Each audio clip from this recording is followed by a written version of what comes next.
Hello and welcome back to the Horror of Video Games. Today I'm talking about the game Among the Sleep. I think the viewpoint of this game is very original, actually, providing the viewpoint of a child, of a toddler. And the game world presents a very intimidating and large world for the player to experience. And I think in terms of the idea, the game just nails the concept straight away. The child is crawling across the ground and everything is looming over the child and everything looks intimidating. I think this is fantastic. I think the viewpoint is original. I think the concept is original. And I think also the colour palette matches the theme of the game perfectly. I'd say that these kind of fantasy, bold colours, these vivid colours, match the theme of the dream world and the dreams and the worries of the toddler as he explores the environment. And I think these things are done brilliantly well in this game. But I think the downfall really is the fact that it's not scary. This game is just not a scary game at all. And also, I mean, it kind of touches on the themes at the end of the game, but it doesn't go far enough really.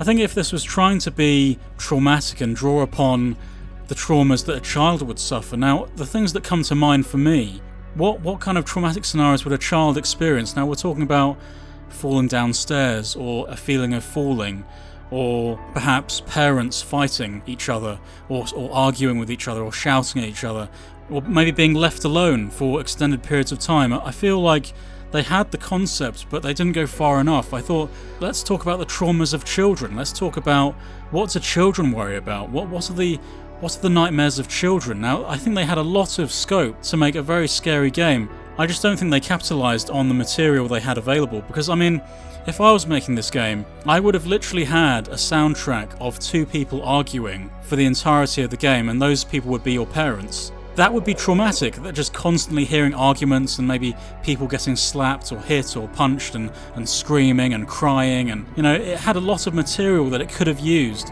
and it just didn't, unfortunately. But I mean, we could have had siblings fighting each other, or there could have just been constant screaming, or a baby crying in the background, like in the Max Payne nightmare scenario, the original Max Payne, when he's going through the house and it's all dripping with blood and everyone's screaming and the baby's screaming in the background. They could have really made this into a very dark game, but they didn't, unfortunately. Obviously not many of us can remember being toddlers, but I think there is so much material that could have been used that would be traumatic for a child, like not being fed, or being hungry, or being cold, or endless numbers of scenarios could have been played out in this game.